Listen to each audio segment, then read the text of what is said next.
Vamos a hablar con dos grandes amigos, qué bueno que están con nosotros. Los invitamos a ustedes a esta conversación. Pueden participar en nuestras redes sociales, @Canal Capital, a través de nuestro hashtag Despierta Bogotá. César Caballero es politólogo de la Universidad de los Andes, un magíster en estudios latinoamericanos de la Universidad de Oxford en Inglaterra. Durante su vida profesional ha alternado, digamos, el servicio público con la academia. Él ha sido asesor, entre otros, del alcalde mayor de Bogotá, eso fue en el 90, y el director nacional de Planeación Nacional, parte también del Consejo Directivo de la Misión de Ingresos Fiscales, director del Departamento Administrativo Nacional de Estadística, DANE, decano de la Facultad de Ciencias Sociales y Empresariales de la Universidad Autónoma de Manizales, y actualmente él es gerente de la firma Cifras y Conceptos, columnista en varios periódicos, Portafolio, La Patria, El Universal, bloguero de La Silla Vacía y sobre todo una buena persona. Es lo más importante. Es lo más importante. ¿Cómo está, don César? Oiga, Mauricio, ya a los 50 años esa hoja ya está muy larga. Pues usted siquiera que ha hecho algo, la mía que es Mauricio Arroyave. Hay una sola cosa que me parece importante añadir. Yo hoy estoy estudiando un doctorado en la Javeriana, tercer semestre. Ajá. Estoy estudiando un doctorado. Está aspirando a doctor ¿en qué? En Ciencias Sociales y En Humanas. Ciencias Sociales y Humanas. Estoy leyendo, haciendo tareas, presentando trabajos. ¿Y qué tal las notas? Bien, bien. Y esta que le habló otra gran amiga, Gloria Vallejo, actualmente es la presidenta del Círculo de Periodistas de Bogotá. Le fue otorgada la Gran Cruz de Orden al Mérito de la Comunicación Social Iberoamericana Antonio Nariño por parte de la Sociedad Colombiana de Prensa y Medios de Comunicación, como un reconocimiento pues a la gestión que ha desarrollado durante varios años a favor de los periodistas, desde los diferentes roles que ha desempeñado en este gremio. Ella es periodista, ha trabajado también en diferentes empresas públicas y privadas, particularmente en comunicaciones, asesoría de comunicaciones. En el tiempo estuvo 10 años. 10 años en el tiempo. Sí. 10 años. Manejé, fui editora de construcción. Y trabajé en la sección económica, era redactor en económica. la sección económica, Sí, 10 años en el periódico En Tiempo. Así pues que con semejante calidad de invitados no podemos dejar pasar el análisis general de las últimas noticias. Si les parece, tocamos primero el caso Santrich, pero más allá de lo legal, del cual ninguno de nosotros ni es especialista ni conoce el proceso, y yo personalmente veo que la situación está todavía muy confusa para dárnoslas ahora de jueces. Mirémoslo de la manera como se ha manejado este caso en las comunicaciones por parte del gobierno, por parte de la Fiscalía, por parte de las redes sociales. El gobierno dice que está indignado con la decisión de la JEP, que la extradición de Santrich debió ocurrir hace mucho tiempo y que está listo para firmarla. Voces desde el propio partido de gobierno, Centro Democrático, diferentes líderes de opinión y hasta medios de comunicación hablan de una gran crisis que amenaza con desestabilizar todo el Estado de Derecho. ¿Qué piensan de la manera pues como se ha manejado la situación, sobre todo de cara a la opinión pública en medio de esta crisis real o ficticia? Hablemos de la institucionalidad. ¿Se está protegiendo la institucionalidad por encima de los egos o de las diferencias ideológicas? ¿Quedaron heridas en la percepción de la justicia, de los tribunales y de la propia presidencia de la República? ¿Cómo ven esto? Vuelvo y les digo, desde el punto de vista de la percepción que ha generado. Lo primero, ¿ustedes creen que este fin de semana, digamos desde el jueves pasado, estamos ante una gran crisis que está amenazando el Estado de Derecho? César. Yo sí creo. ¿Sí?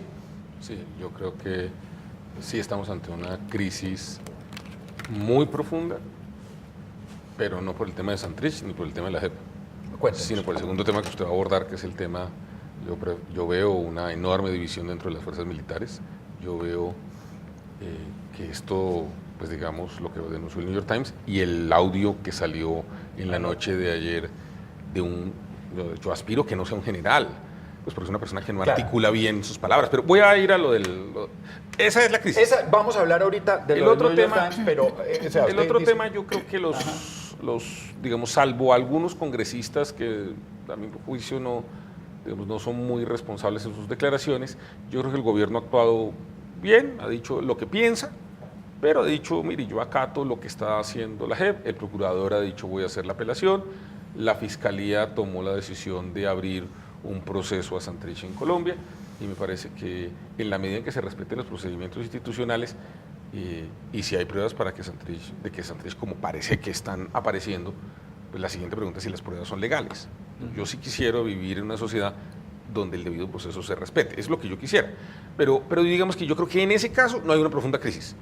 es en el otro lado. Pero sí, claro, pero entonces estábamos hablando... O sea, la crisis que querían ya la tienen, claro, pero porque no la generaron donde recuerde querían. que estamos hablando con la renuncia de un fiscal, de su vicefiscal, exactamente, Sí. y en ese momento fue cuando se habló de una gran crisis de la justicia y se empezó a hablar entonces de un estado de excepción, se empezó a hablar de una asamblea constituyente. Pero mire, digamos, primero no es una gran crisis, segundo el fiscal renunció para anunciar como un tema de que va a ser un activismo político.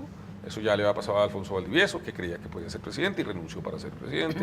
Ya le había pasado a Evo Morales, que fue... Es decir, este tema tiene ya una solución institucional. El fiscal, creo yo, tomó la decisión no por este tema del JEP, sino por los temas que tiene la Corte Suprema de Justicia, por los temas de Odebrecht. Yo tengo la sensación de que el señor fiscal, Néstor Humberto Martínez, estaba muy acosado por todos los temas y ahí encontró un espacio como para una salida digna, pero ahí hay una salida institucional. La Corte, entiendo que la Corte Suprema mañana aceptará la renuncia, le pedirá al presidente una terna y mañana nombrará un fiscal encargado mientras se surte el trámite, que no es la primera vez que ocurre en Colombia esto, es como la tercera vez por lo menos que yo recuerdo. Con Alfonso Valdivieso, ¿usted se acuerda que todos los fiscales se creen que van a ser presidentes? Todos los procuradores y los procuradores. Sí, los procuradores también. O sea, esto, salvo de Grave. Pero yo creo que de Grave no. Porque además este no es un puesto ni la Fiscalía ni la Procuraduría donde se hacen amigos. Sí, ¿no? Se hacen enemigos y los amigos que hay son amigos por miedo, ¿no?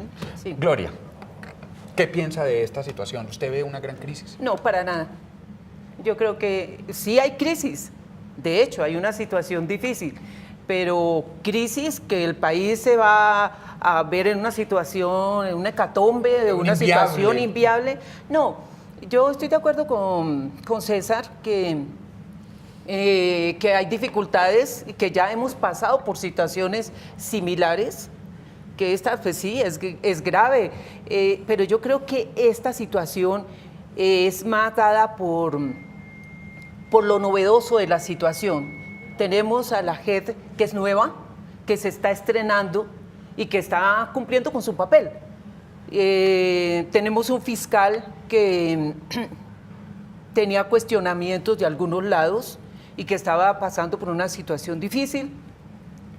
Realmente también el fiscal se vio casi que burlado ante la decisión de la JEP y vio tal vez una oportunidad de decir: yo aquí no voy más. Le iban a seguir cuestionando una serie de cosas, siendo un buen fiscal. Porque nadie desconoce la calidad de nuestro fiscal, pero no siento que esto sea una crisis como para alarmar el país. Colombia es un país extraordinario y Colombia está acostumbrado a situaciones de choque muy fuertes y ha salido de peores. Y yo sí creo que aquí también se refleja una situación de polarización. La polarización es la que hay en el país desde hace mucho tiempo y aquí se ve reflejada unos bandos contra otros bandos. Es una polarización que no hemos superado. Es una polarización que en definitiva el país no ha superado. Pero Mauricio, espérate a ver cómo se resuelve esto en 15 días. Ya es diferente, ¿sí? Hoy lo vemos fuerte, hoy lo vemos un poco caótico, hoy aún las posiciones no están claras, pero esto en 15 días ya es un tema olvidado por otra noticia grande. Claro, nunca el país, o no, nunca, me sorprendió que de pronto la renuncia del fiscal, la renuncia del vicefiscal, se va la ministra de Justicia y claro, esto pone a pensar, esto asusta un poco. El pronunciamiento del gobierno de Estados Unidos, también tal vez o fastidiado de que Santrich no haya salido. Pero aquí yo lo que más he visto es la noticia espectáculo, Mauricio. Es que por ahí es que y me esto gustaría fue, su a mí me parece que hubo mucho sensacionalismo, la forma en que Santrich salió de la cárcel. Pero el espectáculo, bueno, no lo hicieron los medios de comunicación. No, la forma en que estaban ya afuera esperándolo para volver a capturar. El helicóptero, o sea... El helicóptero yendo por él. también Santrich hiriéndose los brazos, no sé, aquí hay mucho de noticia espectáculo. Entonces... Pero bueno, ¿cómo quedan, usted que sabe sobre todo de percepción, no la ha medido, esto no es un asunto de opinión, sino que se mide con unos datos y se toman unos datos, pero en su intuición, la percepción de la justicia, de los tribunales, de la propia presidencia? Nosotros continuamente estamos consultando a la gente y lo que yo siento es que en este momento hay como 3 grupos de colombianos. Unos que no es ni siquiera el tema de justicia, sino es el tema de la polarización, que en 2 extremos hay 2 grupos de colombianos. Hay un grupo de colombianos que todo lo que haga el presidente del gobierno les va a parecer maravilloso y otros que les va a parecer mal. Digamos, están como los 2 grupos. Entonces cualquier cosa la van a leer en esa clave y no están dispuestos a tener una reflexión más allá. Y luego en la mitad está el grueso de los colombianos que tienen una preocupación personal de otros temas. El tema de desempleo, el tema de ingresos. Y todo esto les parece un espectáculo que sí creo que eroda la legitimidad y la confianza que hay en las instituciones, y yo siento que la gente se está asustando. Yo siento muchos empresarios, muchos inversionistas diciendo, oiga, este enredo es más grande de lo que nos dijeron que era, esto no es tan fácil de solucionar, y ahí hay un temor. Entonces yo lo que diría es, yo comparto que aquí hay una polarización que no ha acabado, ahí hay, por decirlo de alguna manera, 2 extremos que no están dispuestos a dialogar entre sí, y el grueso de la población, digamos, yo diría que en un extremo hay un 10-20% de la gente, y en otro extremo 10-20% como máximo, y el 60%, 70% de la gente, pues estamos como, oiga, ¿aquí qué está pasando? Yo de nuevo quiero insistir, yo tendría una discrepancia, Gloria. La noticia espectáculo es producida por las autoridades, no es por la manera como los medios cubren. No. Es decir, yo creo que aquí lo que pasa es que sí ha habido un intento, digamos, de parte de algunos funcionarios y algunos actores de poner unos temas en la agenda y una narrativa, que es una narrativa difícil de creer para algunos sectores. Para mí es difícil creer la narrativa del fiscal de que él renuncia solo por lo de la JEP.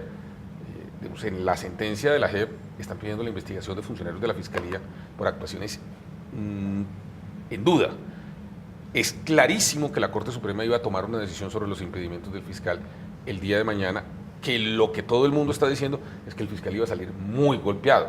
Es decir, yo creo que él tenía unos temas, y le voy a decir, ya hay sentencias judiciales en contra de la posición del fiscal cuando él anunció, usted se acuerda que había un supermercado en Cundinamarca que lavaba supuestamente, eso ya le salió mal al fiscal, ya le salió mal. O sea, digamos, él estaba como muy con problemas, y esto creo yo es una narrativa que él intenta colocar, pero yo no creo en esa narrativa. Me permites ahí, es que César, el fiscal desde que llegó como fiscal ya tenía problemas. Realmente es un excelente abogado. Es uno de los grandes investigadores, es un hombre, pero desde que llegó ya entró con problemas, ya entró pues, con cuestionamientos y así eso le ha impedido. Le ha generado un poco de incredulidad, de falta de credibilidad. Y un fiscal necesita tener una total credibilidad para poder funcionar. Eso lo ha hecho patinar. Tenía un déficit de credibilidad. Sí. Ahora te aclaro, Mauricio, no cuestiono los medios en el cubrimiento, cuestiono la forma como Santrich, como llega un helicóptero, como... Esas son decisiones de funcionarios públicos. Sí. El helicóptero fue lo mandado. Dejarlo como dejarlo, sí, rodeado de una cantidad de agentes. A una persona en una silla de ruedas. Yo además, La silla de ruedas. Entonces eso da un mal mensaje, tanto en la población común y corriente, en la población en general, como a nivel internacional. Eso mandó un muy mal mensaje. Sacarlo dopado, porque él se veía, pues uno no sabe en el momento, pero se veía. Claro, se veía ahí todo agachado, todo. ¿Qué mensaje estamos mandando al resto yo veo del mundo? una cantidad de irresponsabilidad y de malos manejos por parte de algunos medios, de algunos periodistas, de algunos políticos. Yo veo que entonces sueltan frases. Va a haber conmoción interior. No, queremos una constituyente. De acuerdo. No, De acuerdo. esto es un golpe a la paz. No, es todo como un conjunto de hacer lo que nos dé la gana, decir lo que nos dé la gana. Así es. Sin cuidarnos. Permítame, porque es que ya vamos a llegar a este espacio en el punto de que vamos a hablar de las noticias falsas, porque ustedes acaban de hacer una investigación muy interesante. Sí. Pero primero hablemos rápidamente de lo del periódico New York Times que publicó, ustedes saben, este fin de semana un informe que se basó, según dijo el propio medio, en entrevistas y órdenes escritas de la alta cúpula militar que hablaban de conseguir resultados, bajas y capturas de grupos criminales frente a un relajamiento frente a los efectos colaterales en los civiles. Esas revelaciones recordaron las mismas órdenes estructurales que dieron lugar a los llamados falsos positivos mediados de la década del 2000, mediados de la década del 2000. Tanto el gobierno como el ejército han negado que esas normas vayan encaminadas a regresar a la política de falsos positivos. Hablan de una necesidad, en cambio, de combatir la delincuencia, pero siempre dentro de los más altos estándares de protección de los derechos humanos. Queremos conocer su opinión sobre todo en la observación que ustedes hacen de la manera como se ha manejado esta información por las partes involucradas. Habla usted, César, de que ahí sí ve una crisis profunda. Sí, primero, para mí es claro que con lo que salió del New York Times, con el audio que salió anoche, es claro que hay una fractura dentro de las fuerzas militares. Yo creo que aquí hay unas fuerzas militares civilistas que creen en el imperio de la ley y que creen que esa directriz puede llevar en interpretación a cometer excesos. Claramente hay la voz de un militar o por una persona, no sé si sea un general o no, haciéndole un reclamo, diciendo al general que pidió disculpas, que se va para la guerrilla, para poderlo matar. Para poderlo matar. O sea, digamos, eso... Entonces, claramente hay una fractura en las fuerzas militares. Y habla que del es general de Santos, que usted Sí, es un general de Santos. Y no... Entonces, digamos, creo que hay una fractura entre unos militares que creen que este es un país de barbarie y otros que creen que la salida es una salida, digamos, de respetar las normas, de respetar los derechos humanos, de respetar el derecho de los criminales. Entonces, es una crisis muy grande. Yo creo que ahí, si el gobierno y el Centro Democrático querían una crisis, esa es la crisis que tienen que manejar. Porque el problema es que no solamente ya están los documentos que el general Nicasio Martínez ha aceptado, que son documentos que ellos produjeron, lo que él dice es que la interpretación, como tú dices, es otra. Pero el problema es que en esa interpretación ya hay muertos. Ya el presidente y el ministro de Defensa, el viernes en la mañana, previendo esto que venía, ya más o menos aceptaron y soltaron, como dirían a los perros, al cabo y al coronel. O sea, ya hay un cabo y un coronel que ya el presidente dijo, vaya, váyase. Y es uno, están hablando, Human Rights Watch está hablando de 47 posibles falsos positivos ya, en 2 meses. Recuerdo a los falsos positivos del que tú hacías referencia, comenzaron en el 2004 y terminaron en el 2006-2007, y hubo 4.000 muertos. Aquí ya están hablando de 47 y del primero que sabemos con nombre propio de esto es este de Dimas Torres, donde ya un coronel y un cabo, ya el gobierno dijo, mire, Que respondan. que respondan. Entonces, digamos, yo creo que aquí hay una real crisis. Con una réplica en un principio del propio ministro de Defensa. En un principio, después corrigió, dijo, pero en un principio... Yo creo que el ministro ha tenido declaraciones equivocadas, ya ha venido corrigiendo. Y además yo le voy a decir una cosa, ayer hubo un tuit del Ministerio de Defensa, Sí. enormemente desafortunado, que yo la verdad, me parece bien que lo hayan borrado, me parece bien que hayan pedido excusas. No lo vi.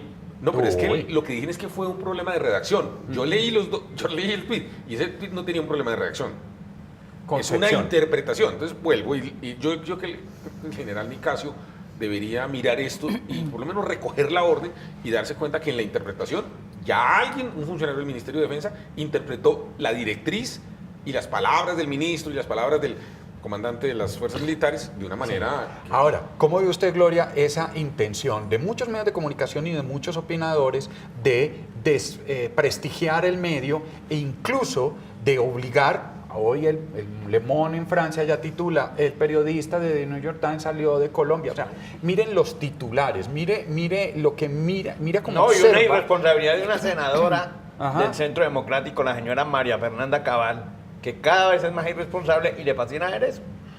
Pues a mí me parece muy delicada la situación y me parece que el mensaje, flaco favor le estamos haciendo al país y al periodismo cuando le mandamos ese mensaje, nada menos que con periódicos como el New York Times. Si el New York Times saca una información de ese tenor, por algo es. Esto no es cualquier El información New la York que está Times sacando. tiene además un equipo muy grande de confirmación de datos. El Pero New York claro. Times no te deja publicar a ti lo que te dé la gana decir. No, esto no es cualquier cosa. Y que el periodista haya tenido que salir del país, esto nos está llevando al país, le está llevando al país a una situación muy incómoda, muy desagradable de su imagen a nivel internacional. Ya, además lo que tú dices, William, una senadora, hombre, está bien la libertad de expresión y la libertad de prensa, pero no la irresponsabilidad. Esos tuires ofensivos que llevan inclusive a que un periodista de este periódico se tenga que salir del país por su seguridad, es una situación muy delicada. Por otro lado, a mí sí me parece que fue bueno, en medio de todo, y siendo como queremos y respetamos nuestras fuerzas militares, me parece oportuno el artículo, porque si algo está pasando, es hora de que los colombianos nos demos cuenta y tomar los correctivos. Campanazo. Esto es un campanazo. Claro. Entonces, a mí el artículo me parece que trae cosas buenas.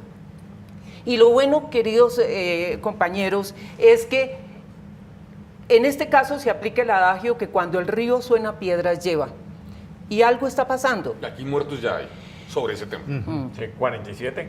Sí. Entonces a mí me parece bueno que si algo está pasando, pongamos mucha atención y es hora de parar, porque de lo contrario, todo lo que estamos haciendo por lograr la paz, todo lo que ya se ha transitado puede ir al traste.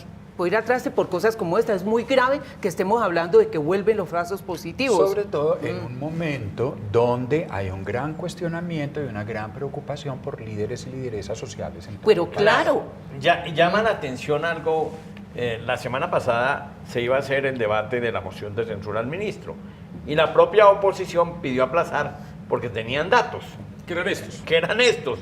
Y además, el propio Antonio Sanguino dice que él recibió la grabación del supuesto general o de alguien de las Fuerzas Armadas de la cúpula hablando del general Villegas, la recibió el martes y por eso comenzaron a recoger más datos. Y parece que la situación es mucho más grave. Pero mire, está el audio. Sí, el audio claro. está clarísimo. Está el Twitter. Están los documentos que son reales. Están los testimonios todavía bajo confidencialidad. Mira, aquí, y además están los muertos. Entonces, yo sí creo que el presidente Duque, y ojalá su gobierno, digamos, que creen o que dicen creer en la legalidad, pues se den cuenta que aquí hay que hacer algo.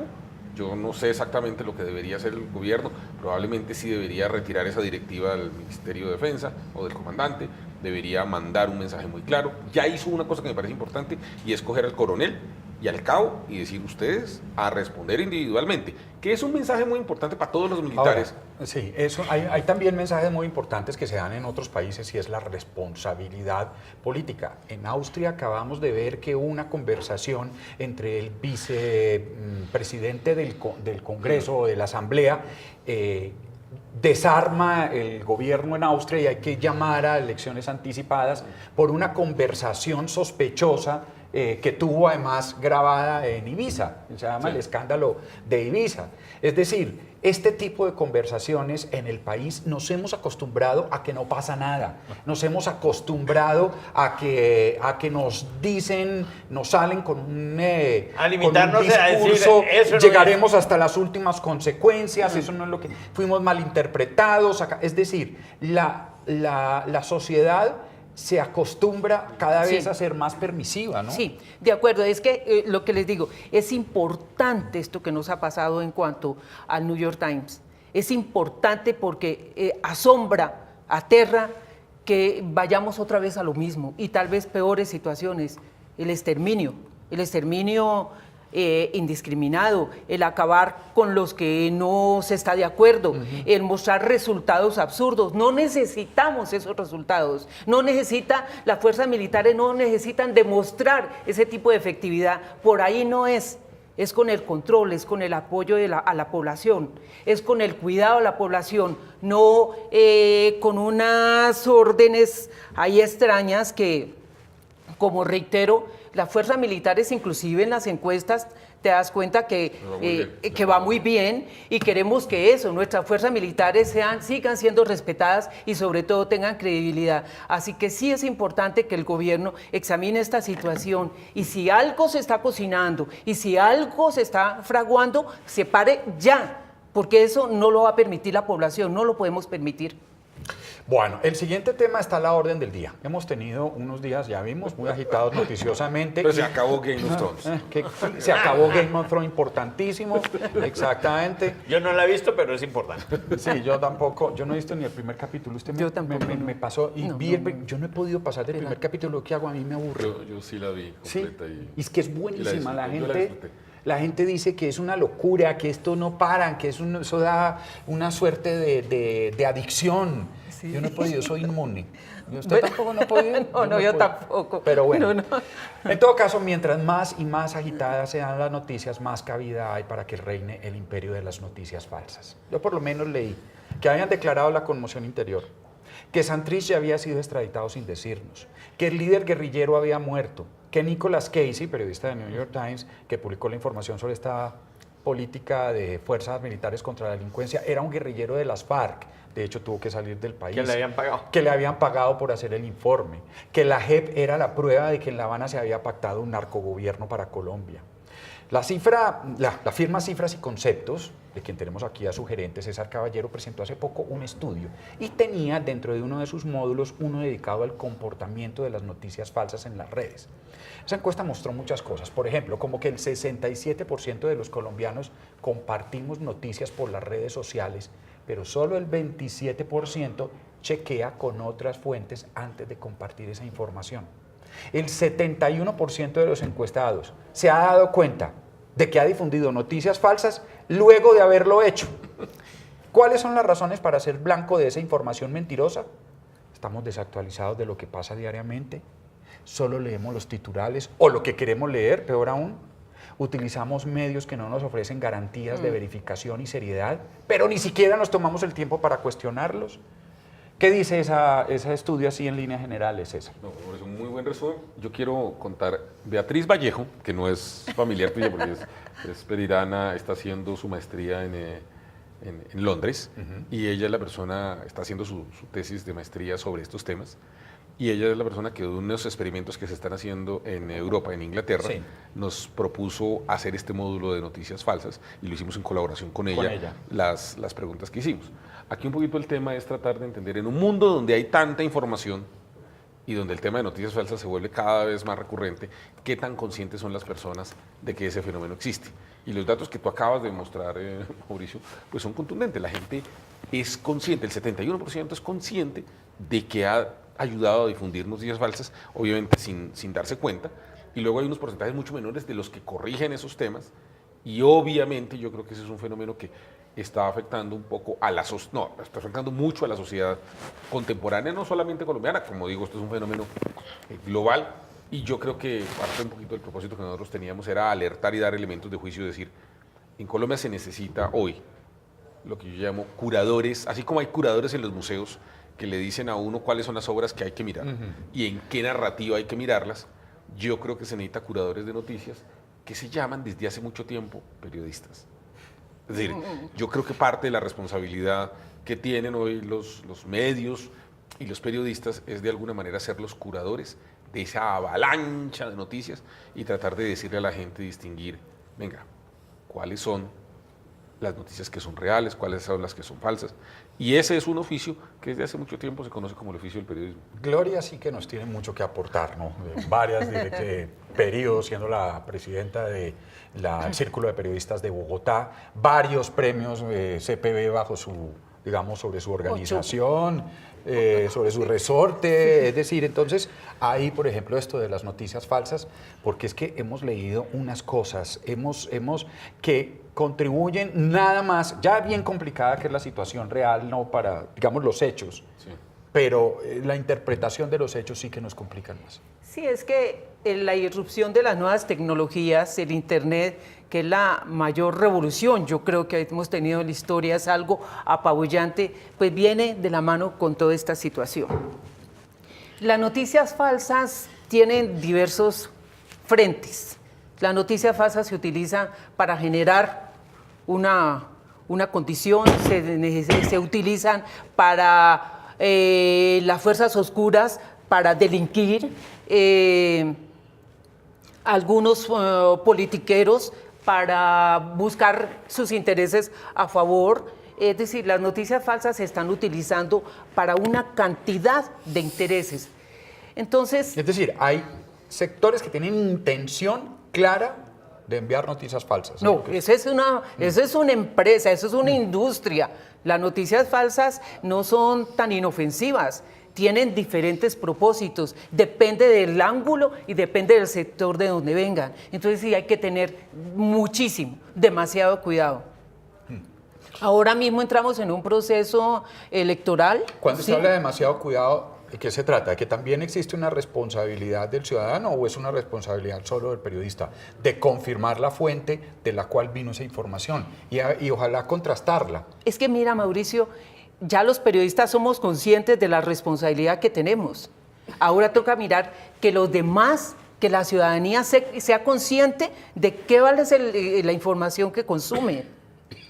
Cierto, los periodistas ya tenemos nuestro tirón de orejas. Todos los gremios estamos haciendo labor para manejar esta situación y darnos cuenta de cómo tenemos que volver a la investigación fundamental, el contraste de las fuentes, el rigor de la información. Volver a la reportería que se ha perdido. Volver, William, a la reportería. Manolito, ¿no? Perdón. Es igual de bajito que es William, igual. pero... Perdón, Manolito, volver a la reportería, salir a las calles a buscar la información, no quedarnos en un escritorio esperando que llegue, no funcionar con base en los boletines de prensa. Eso ya para nosotros es una responsabilidad muy grande. Además, porque si el periodismo no es riguroso, si el periodismo no busca la verdad, pues el más afectado pues son los medios y el periodista mismo, Sí. porque su mayor patrimonio es la credibilidad. Pero, ¿qué es lo que vamos a hacer con la población en general? La población en general tiene que entrar en el proceso de aprender a conocer y a distinguir dónde está las noticias verdaderas, dónde está la información real y dónde está la información falsa. Eso es lo que tiene que aprender cualquier... Pero es que mire, las cifras que da esta encuesta son absolutamente terribles. Dice que el 67%, son 1.556 encuestados, que el 67% de esos encuestados, entre ellos yo, por ejemplo, no me encuestaron, quiero decir, yo podría estar ahí, comparto información política o de actualidad a través de las redes sociales, estamos hablando de Facebook, Twitter o WhatsApp, yo estoy ahí. Pero fíjese esto, solamente el 29% de ese 67% en el que seguramente están muchos de nuestros televidentes, confía en la persona que lo compartió antes. O sea, el 71% no confía, sin embargo la repite. Porque muchas veces lo que está pasando es que hay una cosa que se llama razonamiento motivado. ¿Qué es eso? Razonamiento motivado es que yo veo un tema frente al cual ya tengo una posición y solo veo los datos que confirman mi posición. Los datos que no confirman mi posición simplemente ni los veo. Entonces, si yo veo un dato que confirma mi posición, digo, ese tiene razón, sin dudarlo. Y emocionalmente difundo eso. Yo quiero hacer una anotación. Con las redes digitales, yo no creo que haya más noticias falsas. Lo que pasa es que se descubren más rápido.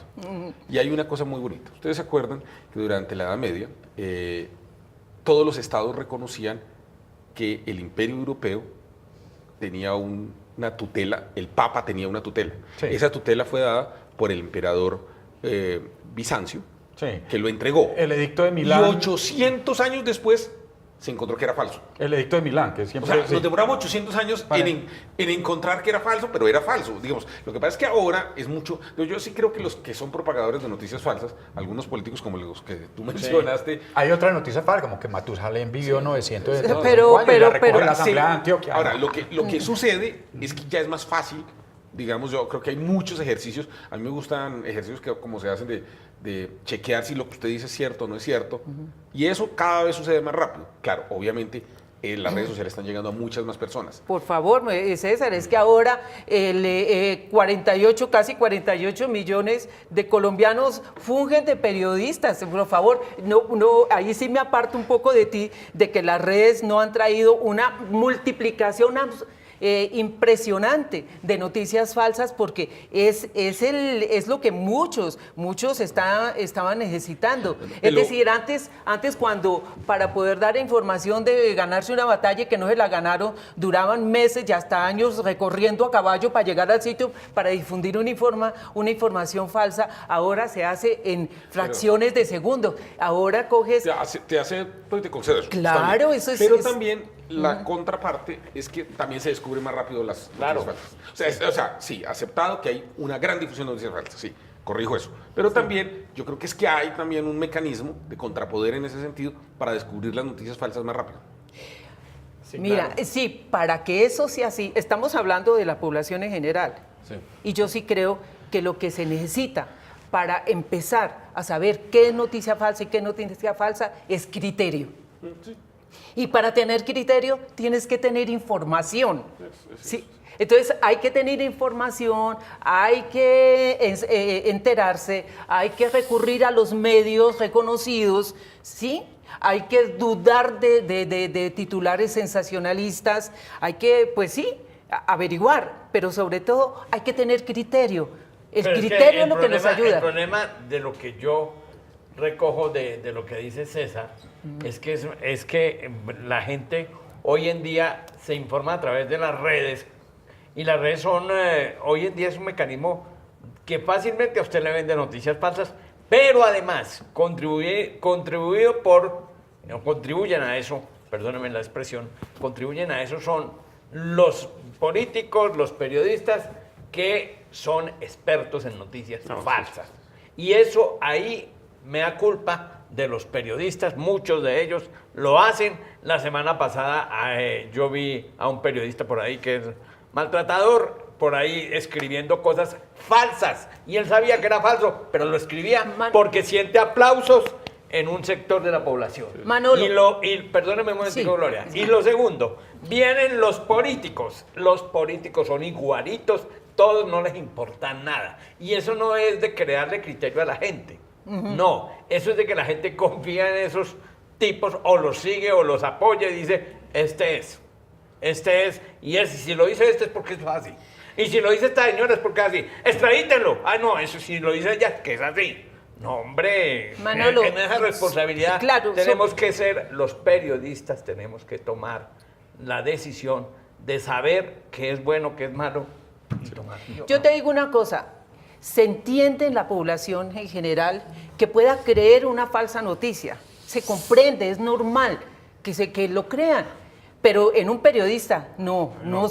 En un periodista no tiene sentido que crea noticias falsas. Pues es el contrasentido. Y que es el contrasentido y que difunda noticias falsas. Ahora, lo que te quiero decir, Manolo, es que si un periodista difunde una noticia falsa, no es periodista. Le estamos nombrando, o él se autodenomina periodista, pero no es periodista. No es posible que un periodista difunda noticias falsas. El periodista está obligado, por esencia, a difundir la verdad, a buscar la verdad, a investigar y a entregarle. Es un servidor de la opinión pública y está obligado a entregar verdades, solo verdades. El periodista que está entregando noticias falsas no es periodista. Ahora, las noticias falsas vuelan de una forma alarmante e impresionante por la red.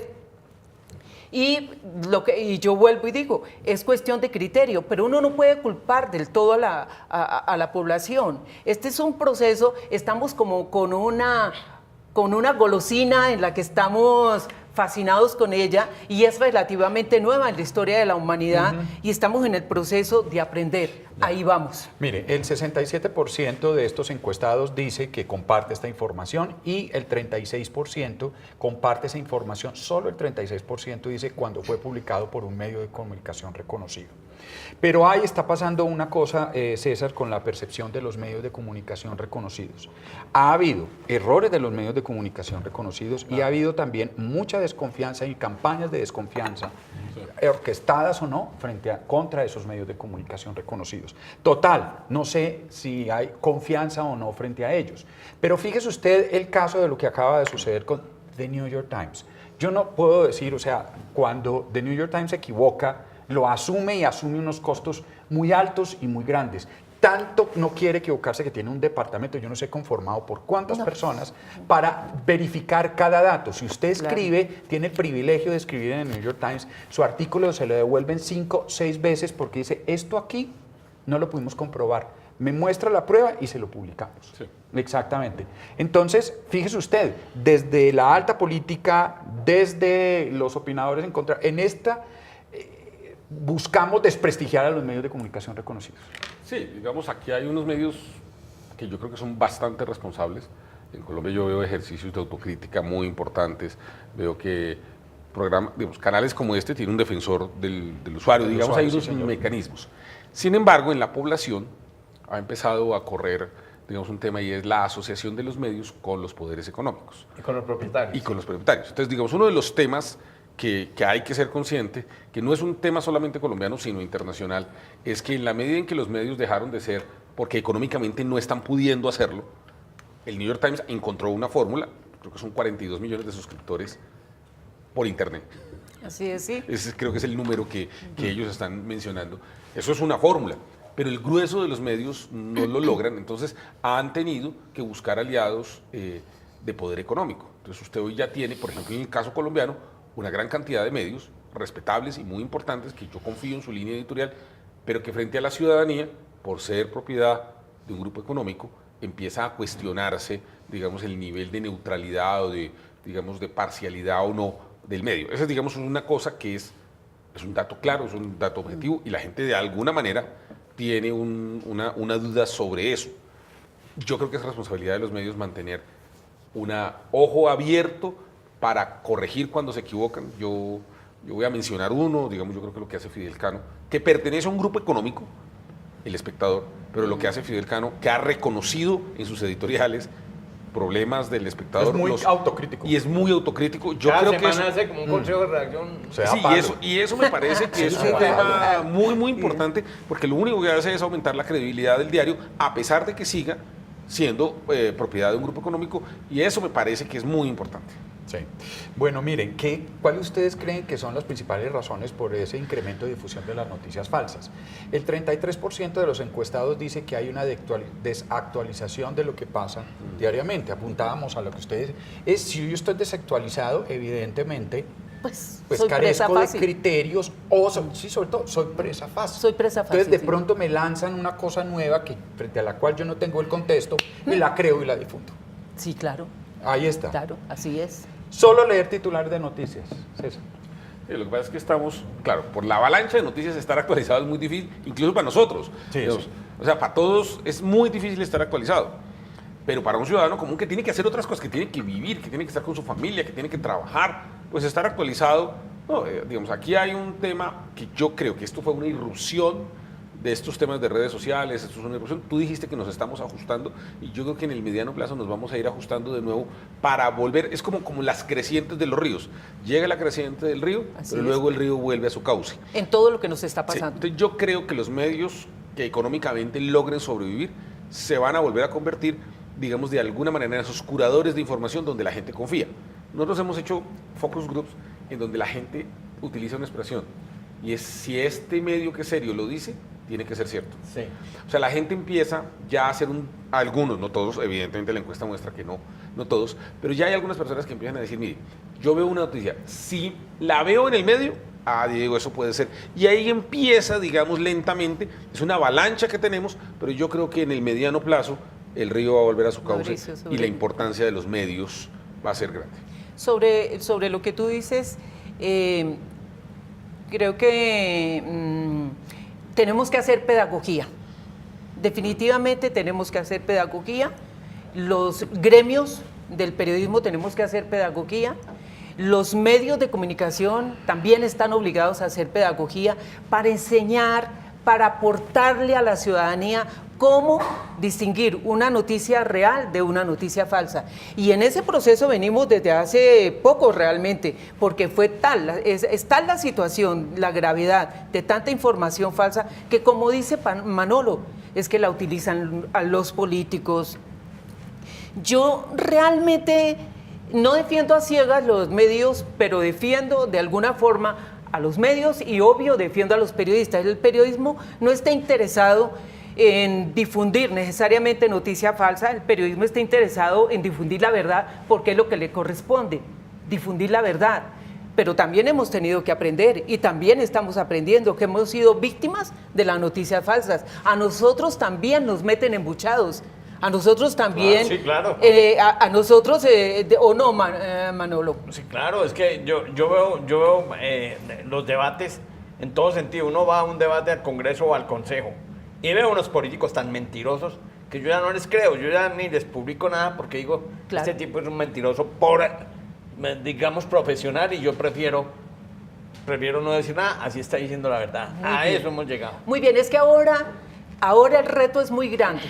Demasiado grande es el reto que tienen en este momento los medios de comunicación y que tenemos los periodistas, porque ante tanta avalancha de noticias falsas, ante tanta polarización, el reto es mayor que cualquier otro momento de la historia de Colombia y del mundo. Pero mire, vuelve a ser cierto que el mayor patrimonio de un periodista y de un medio es su credibilidad. Y la verdad. Y cada vez que un medio o un periodista presentan una opinión o una noticia, están poniendo en juego su mayor patrimonio, Claro. que es su credibilidad. Es la Es en el largo plazo, ¿qué es lo que va a ocurrir?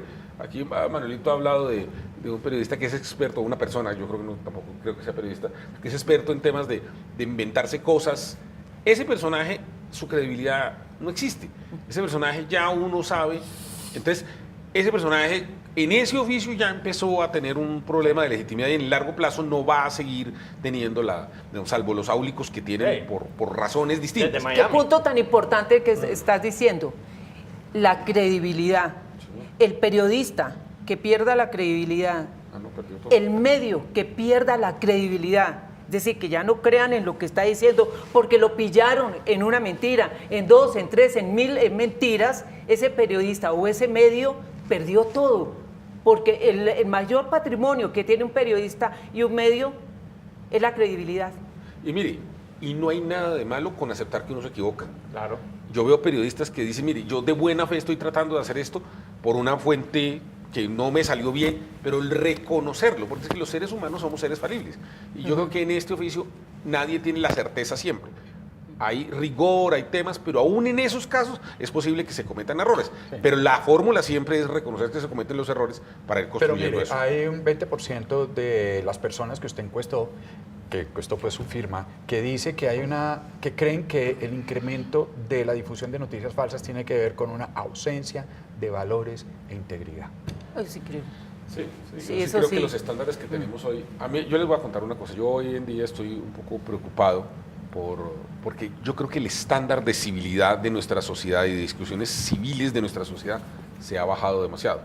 En círculos empresariales donde yo me muevo, ya escucho gente diciendo que es apropiado y válido matar a otras personas o sea, mandar a matar a Maduro, mandar a matar a guerrilleros, pero ya, eso era una cosa que yo hacía unos años no escuchaba y es como que el estándar de lo que es correcto pensar y decir se ha bajado y hoy ya se está diciendo que hay pues masacres sociales, masacres con, ¿cómo fue la frase? ¿Lapidaciones o qué? No, ¿se acuerda que un político colombiano utilizó la expresión de que hay masacres sociales, que hay masacres que... Sicarios sociales. No, que hay posibilidad de hacer masacres que tienen criterio social, masacres con criterio social, ¿se acuerdan? Así Sí. Entonces, digamos, y ya hoy yo encuentro empresarios colombianos y vimos el audio del general, pues del supuesto general. Yo aspiraría que no sea un general, yo aspiro Que sea... sí, no, o sea, ojalá esa fuera una noticia falsa. Pero yo Ojalá. quiero decirles algo, y es que es importante que paremos un momento y entremos en un momento de reflexión. El país tiene que entrar en un proceso de reflexión de cómo vamos, de todo lo que nos está pasando. Cosas demasiado graves, como el asesinato de líderes sociales. Y tiene de alguna forma que ver con lo que tú acabas de decir, como que dejar hacer, dejar pasar. No, tenemos que reflexionar todos. Así no podemos seguir. No, dime. No, iba a decir la última pregunta, ya que se nos está acabando el tiempo, la gran pregunta, la del milloncito. ¿Quién debe controlar esta problemática de las noticias falsas? La del milloncito. Dice usted, en la encuesta que usted dice que el 34% de las personas que usted entrevistó tiene una opción que me parece la más cuerda de todas, la más sensata. Los usuarios deben controlarla. Segundo, los medios de comunicación. Pues, Sí, digamos, sí. Evidentemente. Un 25% habla de las compañías de redes sociales, ahí lo veo mucho más difícil, y un 13% habla del gobierno. Es bajito el número de personas que cree que es el gobierno el que tiene que controlar la difusión. Porque del no creen No. al gobierno. ¿Ah? Porque los ciudadanos no le creen. A ver, a mí me parece una gran respuesta que la gente no crea que el que debe controlar la información es el gobierno. Eso me Sí, a parece mí también me maravilloso. gustó. Yo vi tu encuesta. Lo que sí yo quiero hacer una reflexión es que en el mundo lo que creo que hacia dónde vamos, y ya en Inglaterra y en Francia se están iniciando procesos judiciales frente a eso, es que las compañías dueñas de las redes sociales son corresponsables de la difusión de las noticias falsas. Y eso ya creo que es parte un poquito del camino, porque usted no puede decir que es que usted tiene una red social y entonces usted es responsable para ganarse todo, pero cuando hay problemas... Acuérdese, Perdón, señor. la transmisión en vivo Ese, del asesinato estamos de la pensando lo mismo, masacre en exacto. Nueva Zelanda, en Christchurch. Exactamente. Ahí Solo no era una fue noticia falsa, pero digamos la red social era responsable de la transmisión de Claro, más de 20 minutos claro. de un asesinato en vivo. Claro. Porque además quien estaba haciendo eso, lo que quería era eso. Entonces cumple su objetivo a través de la compañía, las corporaciones, las grandes corporaciones son 3 o 4, no son más. Sí, así es. Ellos van a terminar empezando a ser responsables de los contenidos que están ocurriendo en la red. Entonces ya despedazó el palito, ¿quiere otro? Sí, no, me pone nervioso estar aquí con ustedes. Pero venga, aquí hay otro. La hiperactividad. Destrócelo tranquilo. Sí, solo- antes de que siga con Manolito. Que me lo arregla Tranquilo, más. Manolito, tranquilo. No, yo estoy fresco, estaba viendo ahí, pero... Yo pienso que, y yo vi la encuesta y me gustó mucho que en esa parte de la encuesta el resultado es que quienes tienen que regular o mirar o están directamente relacionados con las noticias falsas y tener un criterio, pues es el usuario. Y yo sí pienso que tenemos que más pedagogía, como les decía hace un momento, de todos los involucrados, más pedagogía, más herramientas para que la gente sepa que sí, que hay noticias, hay gente que ignora que hay noticias falsas y todo lo consumen. Que tiene que tener en cuenta que en las redes, esas fabulosas redes, ahí hay de todo, ahí hay fuerzas oscuras, criminales, gente buena, ahí aprendemos, hay científicos, hay de todo.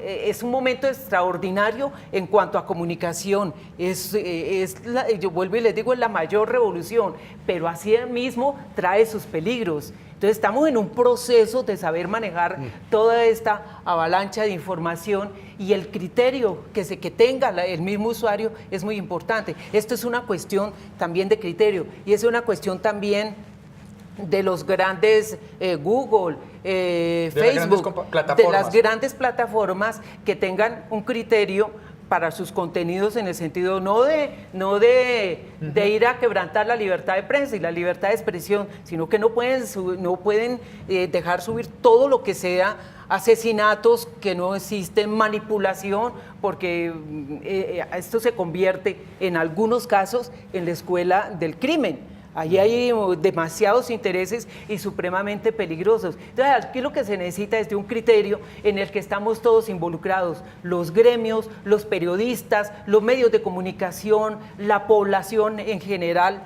¿sí? Y estas grandes plataformas. Es una responsabilidad de todos. Aquí no está nadie excluido. Y qué importante que en tu encuesta se vea que el consumidor, el usuario, es uno de los que tiene mayor responsabilidad en saber qué es lo que asimila y qué es lo que no debe asimilar. Déjame le coloco un ejemplo de los peligros de esto. En el mundo, y en Colombia hay un grupo de esas personas, creen honestamente que la Tierra es plana.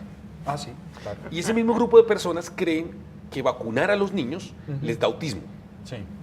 Ahí sí. En este momento ya hay decisiones judiciales en Estados Unidos que están prohibiendo la difusión de ese tipo de conceptos, porque claramente esas personas pues no tienen la razón, pero además hay un peligro enorme en el tema de vacunación. Nosotros hemos logrado vacunar a digamos, y controlar muchas enfermedades. Si nosotros dejamos prosperar Sí. un volumen así sea del 2 o el 3% de población que no se vacuna, eso es un riesgo para la sociedad. Y estoy en eso que usted está diciendo, por ejemplo, que es una lucha que yo tengo frente a los que hablan del tal equilibrio. Entonces, ponga usted que en los medios de comunicación aquí en Despierta Bogotá vamos a entrevistar a un gran científico preparado, con doctorado, con respaldo, con trabajo de investigación, hablando de una vacuna. Entonces, en aras del equilibrio tenemos que invitar a un loco que diga que la Tierra es plana y que las vacunas dan autismo. Simplemente porque tenemos que ser equilibrados en Ese la equilibrio información. no existe ahí. Eso, por ejemplo, No es deseable para la no sociedad. es deseable para la sociedad. Óigame, si quieren ver esa encuesta de cifras y conceptos, está cifras y conceptos, y entran a una parte que se llama polimétrica, entran ahí en polimétrica, y la primerita que además habla también de una encuesta sobre desigualdad, ¿no? Sí, también hablamos de también eso. una encuesta sobre desigualdad. Vea, hablando de noticias, dice Yolanda Ruiz Ceballos en su trino, y a ella le creo, es una de Yo esas. A ella le creemos. Es una de esas a la Sí, que sí, yo le sí. creo. Dice, un suboficial del ejército pide el anonimato, le confirma a RCN Radio que hay presión grande para generar bajas y capturas y que hay incentivos para quienes logren incrementar estos resultados. Esa es la Lo verdadera que crisis. dice- lo que Esa dice es, la verdad. es así. Lo esa sí que es peligrosa. dice César, ahí es donde está la Ahí es verdadera esta crisis. Ahí es. Ahí es. Ahí Bueno, es. señores, gracias. Muchas gracias. Venga, le tenemos más palillitos para que destroce. tinto. pero Tenemos más o menos una cajita. Si Sí, quiere, pero los después lleva. solo uno, el otro ya me... Gloria, qué maravilla, muchas gracias. Con gusto, con mucho gusto. Bienvenida siempre. Sí, muy bien. Tenemos que seguir. Yo el último mensaje que dejo es que si dudan de una información, váyanse a fuentes confiables, a medios reconocidos, porque todos dudamos, es lógico que todos dudamos. 8 de la mañana, 6 minutos, vamos a una pausa y hay más para compartir con ustedes.